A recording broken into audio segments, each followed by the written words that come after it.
All right, first and foremost, I want to give all praises, honor, and great glory to Yahweh, Bahashem, Yahweh Shai, Bahashem, Racha, Wadash. Double honors to the apostles and elders of Great Millstone that rule well, and salutations to the elect pushing this truth to the four corners of the earth in truth and in sincerity. All right, in this particular video, I want to touch on this video that you see on your screen, and he's going to be touching on the war in the so-called Middle East, and also the gas prices and how's that look. And I want to touch on it. I did some independent research and figured out a few things, and I want to bring it to your attention about oil inventories in SPR, Strategic Petroleum Reserves, or you can call it Strategic Oil Reserves. And I want to just break that down, simplify that so you can understand it, so you can see, if Trump doesn't release the strategic oil reserves right now, then there actually will be no gas at the gas stations. And I want to get into that just a tad bit. But we're going to open up with Ecclesiasticus 5 and 7. This is Ecclesiasticus 5 and 7 that we read. Make no tarry to turn to the Lord, and put not off from day to day. For suddenly shall for suddenly the wrath of the Lord come forth, and in thy security thou shalt be destroyed and perish in the day of vengeance. Right. So don't put off day to day what you need to be doing, and that's practicing these laws, statutes, and commandments to the best of your abilities. And for you men to feed the sheep. All right. Not just that, to clean up your own ways. All right. To examine yourself to see if you be in the truth. All right. You know what you do and you know what you need to work on. So you have certain things that's required of us. So make no tarry to turn to the Lord, man, and put that not off from day to day. It reminds me of a Mike Epps comedy that I watched some years ago. He said, "Man, I want to turn to God, but I got to get this money first." See, that's tarrying. That's putting off from day to day. That's the spirit of a damn demon. Okay, I got to get this money first. Tax season about to hit. I want them taxes to hit first, and then I hope the Lord comes back. You see? All right? So if you got that type of spirit, you know what's going to happen? The Lord says, for suddenly shall the wrath of the Lord come forth, and in thy security thou shalt be destroyed. You can get the bag, chase the bag, but these catastrophic events that's happening and that will come to happen, guess what? They're going to disrupt your life. They're going to uproot your life. And if you had a position in the world like a CEO, you had hella money, or you thought you to be something when you're nothing, guess what? In a matter of a blink of an eye, all that you've been doing and working for will mean nothing. Okay? And perish in the day of vengeance, all right? And the Lord will kill you. So make no tarry to turn to the Lord. All right. If a massive cyber attack, which they're blowing the whistle on that, and it seems like nobody cares about it. See how people are so stupid. They're sottish. Nobody cares about the massive cyber attack that they're talking about. And when they hear a cyber attack, they automatically get turned off and want to go look for something else on the internet. But they don't know it's more than just unplugging your computer and plugging it back in and now work again. No, they're talking about China and Russia to destroy all of the electrical grid in the United States, all of gas, all transportation, all medicine. They talking about that that level of cyber attack, man. When the CISA, that's a group that's in charge of making sure America doesn't get cyber attacked. They got cyber attacked. And when asked, could they do something about it? They said, nah, them Chinese, man, it's 50 of their hackers to 1 of ours. Now, you know how they can get over that? What? Releasing this new AI, this new governmental AI they got out there that they want to give to the government. And hey, we already know what the AI is. That's basically your surveillance system. But that's another lesson for the MOTB. But right, make no tarry to turn to the Lord, man. I wanna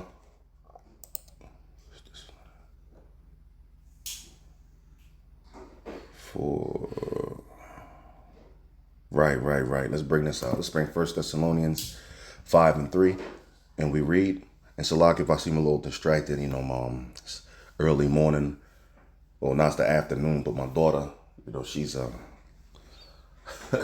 she's a piece of work. So, kind of trying to keep her down while making this video. But anyway, let's bring out 1 Thessalonians 5:3. We read, "For when they shall say peace and safety," which people are saying right. Well, Trumpites, they were saying peace and safety. They ain't saying too much right now. All right, because they're looking at these gas prices. They're looking at fertilizer, so the farms is about to catch it too. All right, they're looking at how the United States is split politically. All right, they're looking at a bunch of stuff, man. All right, so they're not as on Trump's side right now, but when he first got in office, they were on that peace and safety vibe. Then sudden destruction cometh upon them, as travail upon a woman with child, and they shall not escape. Right. Then sudden destruction is going to come upon these people, man. All right. And they're not going to be able to escape the pain, just like a woman with child, that travail with child, like a woman that has contractions and she's about to give birth. She's catching those labor pains, just like she can't escape those labor pains. The people that's going to be caught on the outside of the door of repentance, it's not doing what you got to do. You're not going to be able to escape the judgment. All right. And labor pains, they come unexpectedly. They come out of the blue. All right. You can't say, well, at this particular time, you're going to catch some contractions. They come when they want to come. Right. But that's exactly how the destruction is going to come. It's going to boom. And then as soon as you get away from one situation, another one can happen. Just like contractions. What do they say? You flee from the lion to run into a bear, run from the bear to go into a house and lean your hand upon the wall, get bit by a snake. And I'm loosely quoting. All right. So you don't want this to be you. All right. So repent. So before I play this video, I want to touch on, I know it's a little long winded, but I want to touch on strategic oil reserves and oil inventory. Oil inventory is different. That's the inventory of usable oil that United States has and will reach tank bottom by July. They're saying July 4th. Okay. Now people will say, well, hold on. We still got, or America still has, the strategic petroleum reserves or reserve crude oil. So like, we're not going to reach tank bottoms.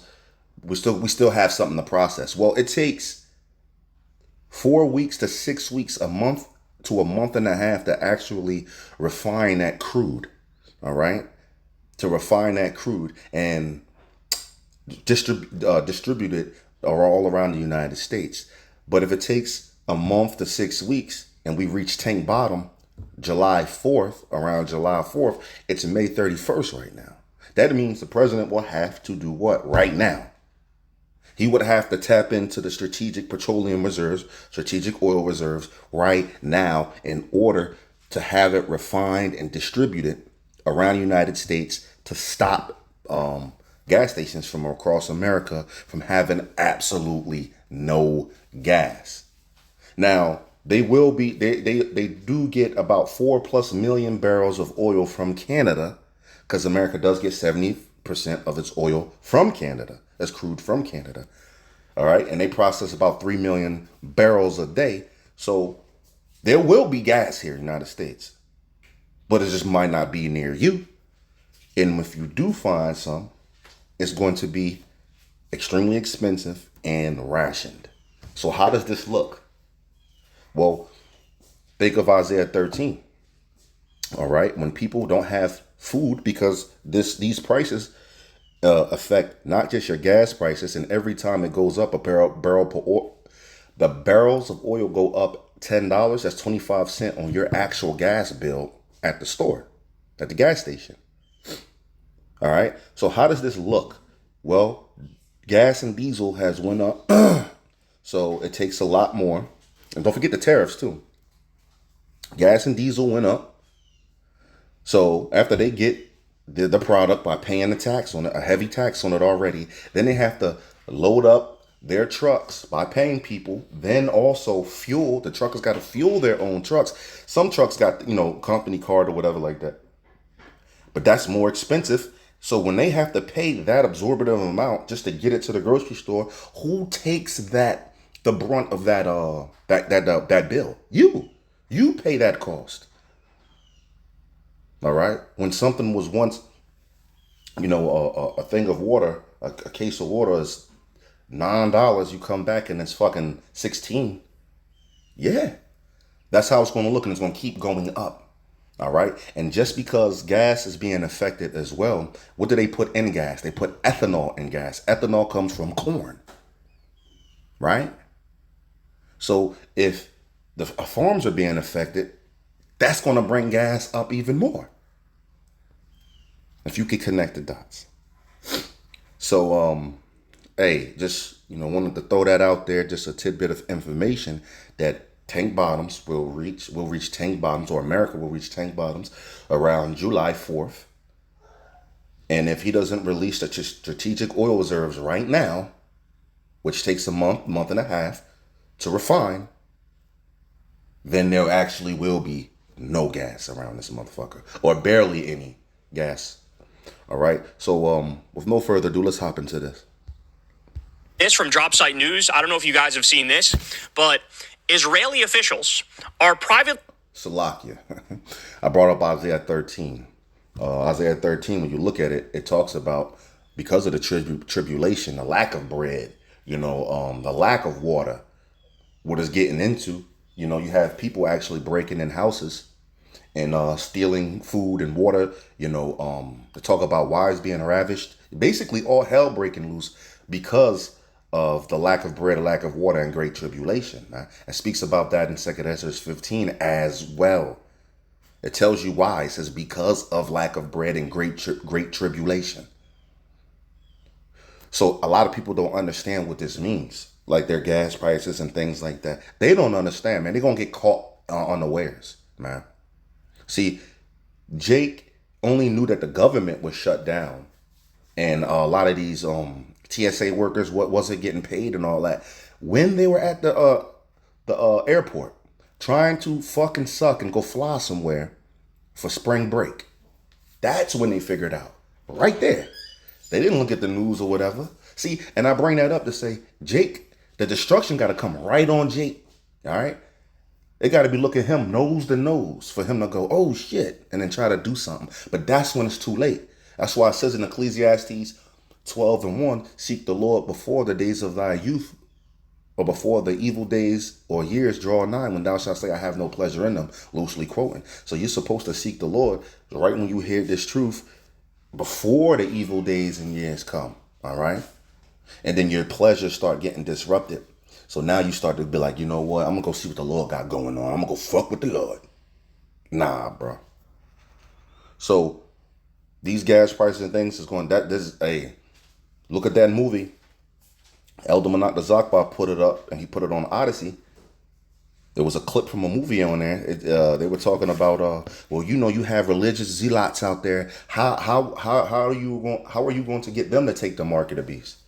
He said, hunger will have the most formidable zealots basically submit to their will.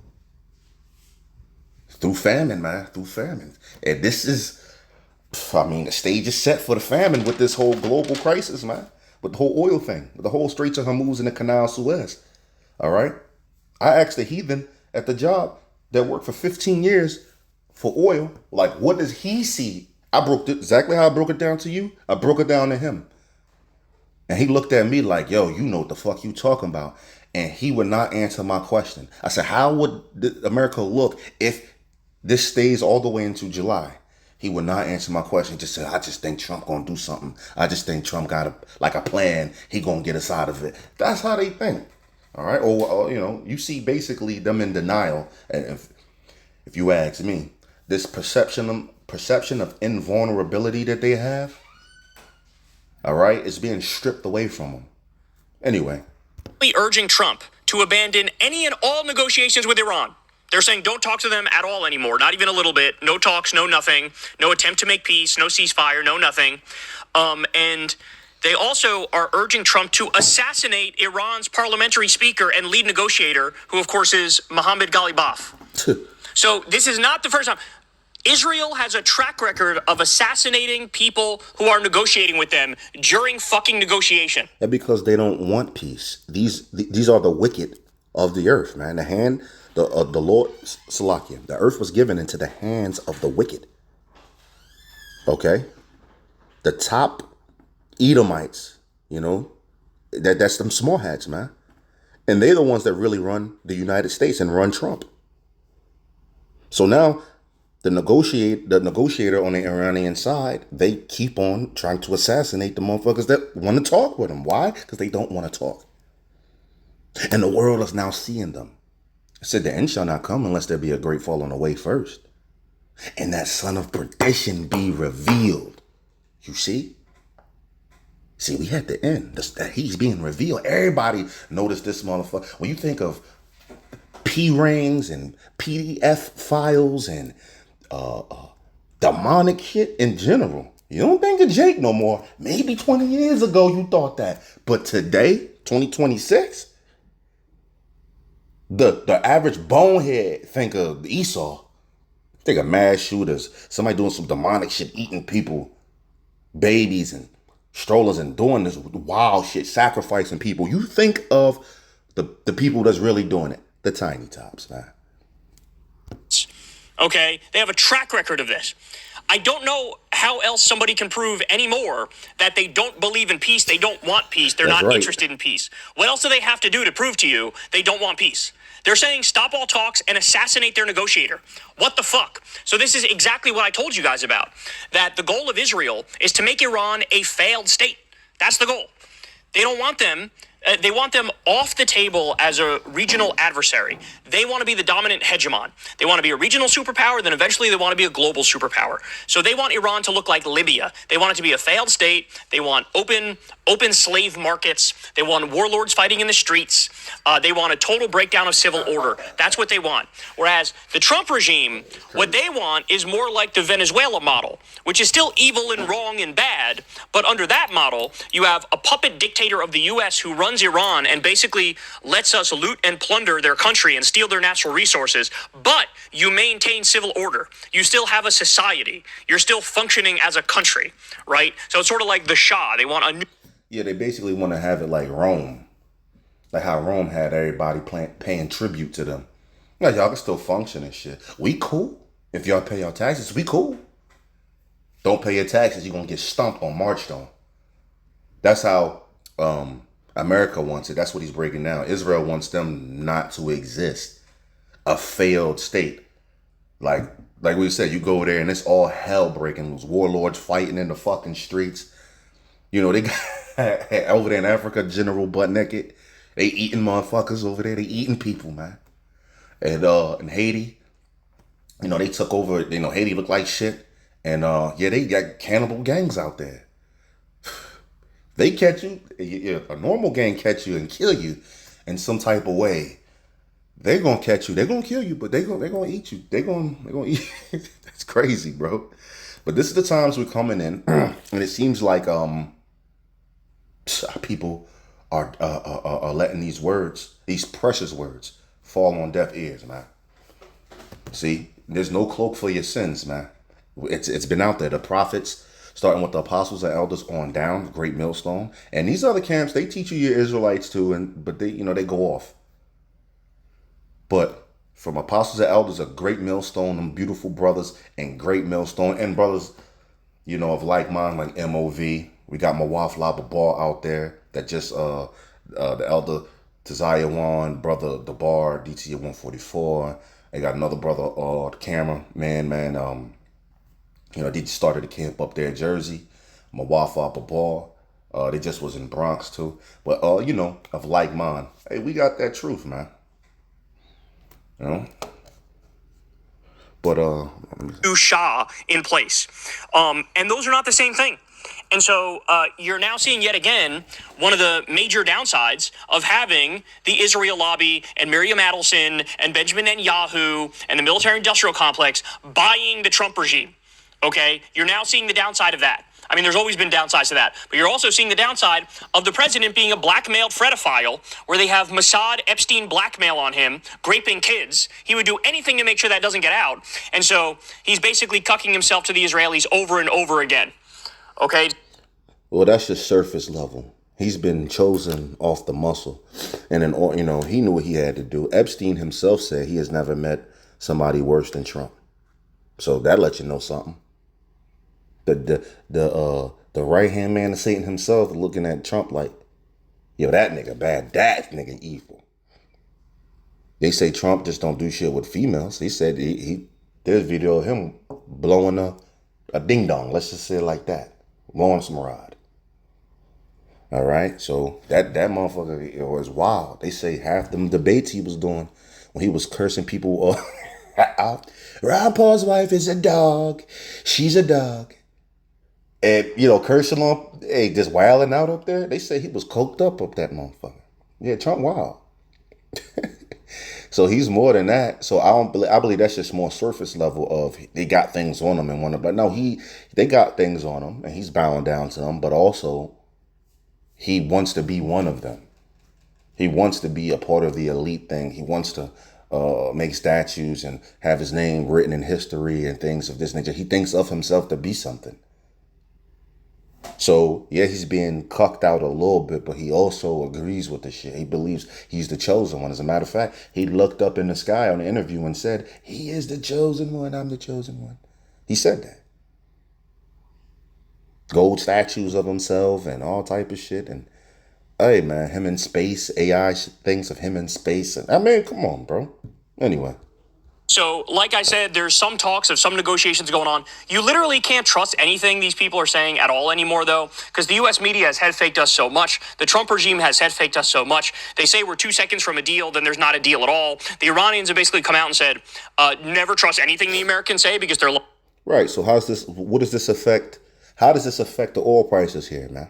Come on now. Lying about everything every step of the way. It's all for market manipulation. It's all for optics. None of it is real. Right, market manipulation. Because I pay attention to the oil prices. So you'll see Brent crude that's up to $1.11. You like, if it keeps going on this trajectory, we should by June 13th, 15th be $1.50 a barrel. I'm talking about double your prices at the gas station already.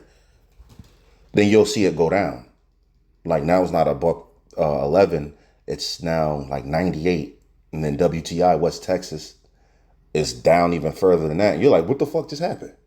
Well, due to Trump and Iran, Trump saying that their negotiations is going well, we dropped the prices. It's market manipulation. While at the same time, behind the scenes, they're saying that for you. And they're putting their pawns and their chess pieces in play to try to do an invasion on Iran. But everybody know that. So it's always hard to... Which they're going to get slaughtered. We ain't going to get into it on this particular video. But they're going to go over there and get their asses handed to them. We in that time, brothers, man. Tell exactly what's going on in terms of where we're at with Iran.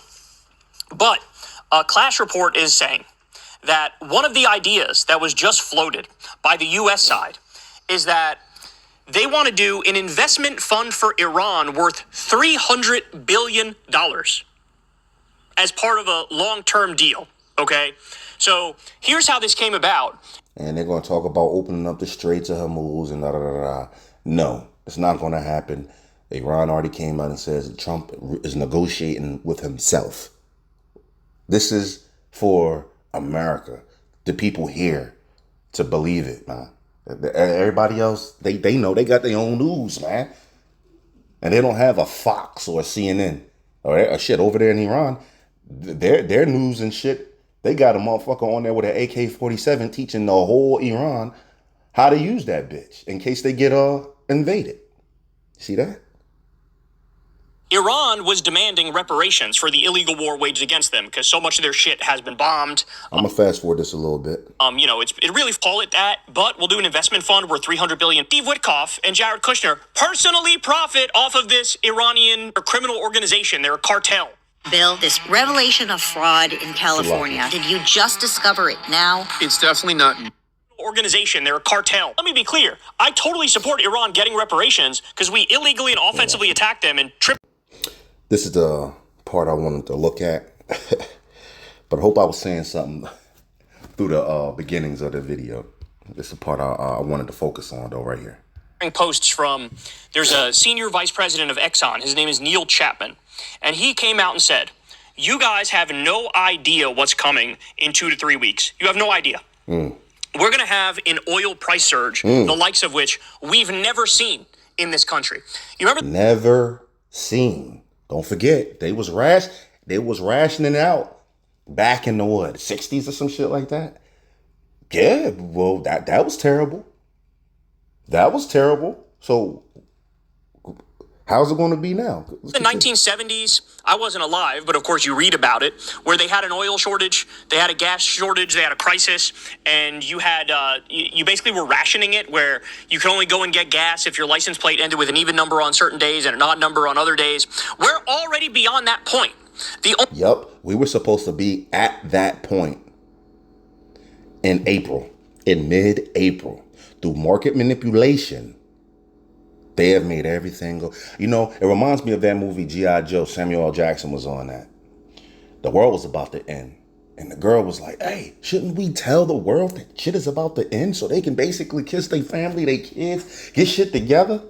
Samuel looked back and said, we will not tell them that the world is going to end until it does. Well, basically, he was like, we ain't going to tell them. If it don't end, if we can finish, if it don't end, it don't end. If it do, it do.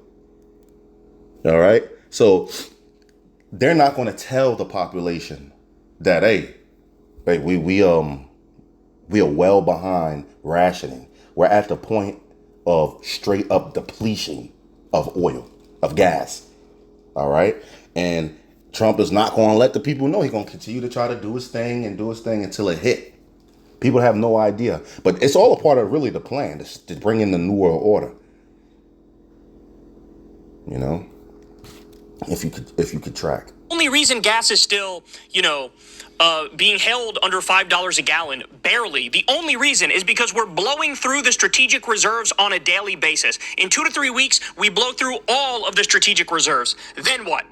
No, it's not the strategic reserves, unless he got information that I don't have, but the inventory oil, the oil that we have for the inventory reaches nothing. We got strategic reserves, or America has it. It just takes a month to a month and a half to refine. So if July 4th hits, this means no gas, I'm talking about straight up famine for about 2 months, a month and a half, 2 months. Because if July 4th hits and it's by mid-July, no gas, no nothing. Well, grocery stops, don't forget your lights turn on from electricity. That's how they create the electricity that comes through the fucking wires in your house, man. It's through gas. That's why people gas bill is so electric bill has been getting so goddamn high.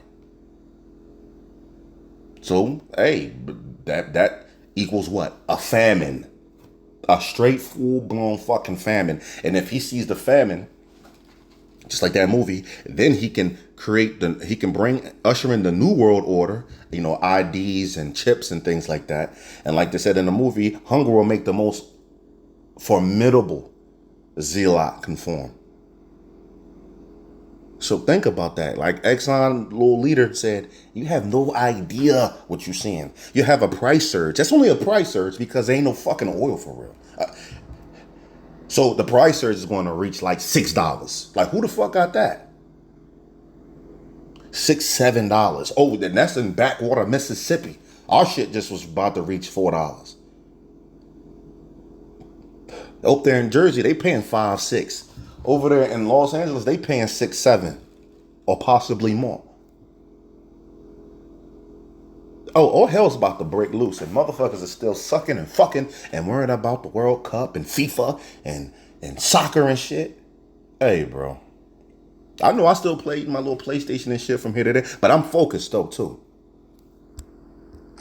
Then what? Well, I'll tell you what. There's 80 countries, or at least 80 countries, that have already implemented energy-saving procedures, right? Energy-saving measures, where it's like you work from home or you work 4 days a week. And, they have different ways to sort of ameliorate the amount of oil and gas that they need. Well, in this country, we're fucking stupid and we're led by idiots, and they've shoved their head in the sand and pretended like this is not a problem and tried to go on as if, nothing should change. Well, eventually reality is going to smack them across the fucking head. And that's where we're at. So in 2 to 3 weeks, there's going to be a massive, massive price spike. And then we're looking at a real collapse, man. We're looking at a real collapse. I fear, even basic trucking stuff doesn't get done because it's just too expensive to run the trucks. They don't have the gas for the trucks. It's too expensive. So who's going to take the contracts to deliver food to rural areas in the country? Like, we're talking about a crisis the likes of which we've never seen before, where it is unfathomable. So 2 to 3 weeks, in 2 to 3 weeks, the next wave. Well, we can fathom it.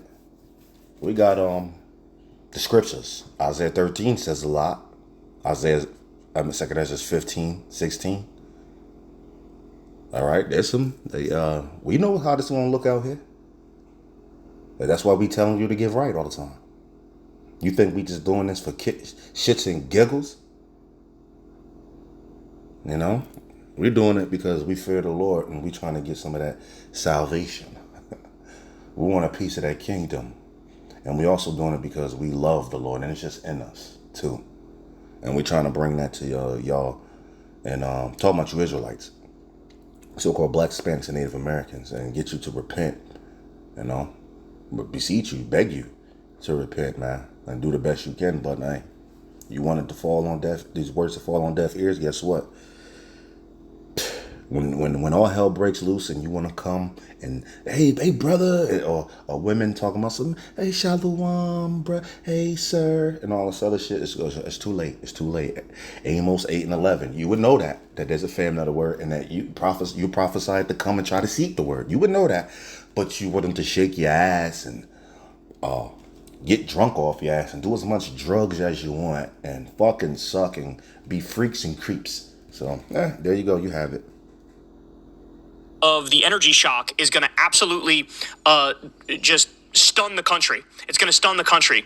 And there's nobody in the White House who knows how to take the wheel and actually steer us out of this. Even if Yeah, they do. They know how to. It's a part of the plan. Trump were to somehow get a deal today and it opens up the Strait of Hormuz today, we're still going to go off this cliff because it takes a long time for the oil and gas to get through the Strait of Hormuz and get to the global market. That's true, but it takes a month and a half for strategic petroleum reserves. I'm looking at it right now. The total capacity is 714 million barrels, but the current SPR is 365 million barrels as of May 22nd. So he's talking about the inventory will reach tank bottom. So Trump right now have to tap into the SPR right now in order to not have a gas shortage. That's the real news, okay? So even if everything was fixed today, which it's not going to be, we're still fucked. So just unbelievable, man. Everybody's got to wake up and realize what's going on here. I think people are sleepwalking. I don't think they have any idea what's coming. I think they have no idea. All right. Not even mosquitoes can stop us this year. Our key to victory is repel insect repellents. All right. We also have this. Food prices. This is a post here from Emma Vigland. She says, food prices rise for the second straight month. Right, they're talking about food prices as well, but I gotta get ready to go on the plantation. Get my house in order just a little bit. Hope this was edifying. Hope you can take something from this. So with that, hey brother, stay on your watch. We almost out of here. Hey, love y'all brothers, sisters. That's in Yahweh Ba'Shem Yahweh Shai. Keep the faith and thought to the end. And with that, shalom.